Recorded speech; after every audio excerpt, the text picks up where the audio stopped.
বাংলাদেশে কিছু গান্ডু আছে, তাদের মধ্যে কিছু কিছু গান্ডু আছে যারা বেনপি করে আর গল্লিক খায়। এই যে গল্লিক, এদের মাথার উপরে চাপিছে ততোধিক গান্ডু। এই গান্ডুগুলা পাবলিকের শান্টিং খায়, চান্দাবাজি আর ধান্দাবাজি করতে যায়, আর সেই রাগ ঝাড়ে আমার উপরে। ভাবটা এমন, আমি তাদের ক্ষমতার বাড়া ভাতে ছাই দিছি। শোনেন ভাইজানেরা, ক্ষমতা ছেলের হাতের মোয়া না যে চাইলেই পাওয়া যায়। দিল্লি হনুজ দুরস্ত, আগে যান ক্ষমতা, তারপর কোয়েন যে আসিছি।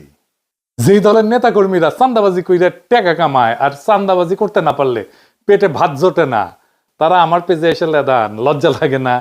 তারপরে আওয়ামী লীগের সাথে দল বেঁধে এসে লেদান। আমি কই নাই যে আপনারা চান্দা তুলে খান, আপনাদের দলের নেতাই কইছে।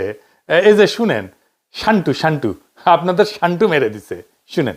দল ক্ষমতা মেরেলে কিচ্ছু পাবেন না। এই কয়দিনে যা হয়েছে, গত এক বছরে ছোট ছোট চান্দাবাজি যা হয়েছে, এটা আমি হইতে দিছি। আমি কেন হইতে দিছি? এই জন্য দিছি যে 17 বছর আমার নেতা করবে কিছু খায় নাই।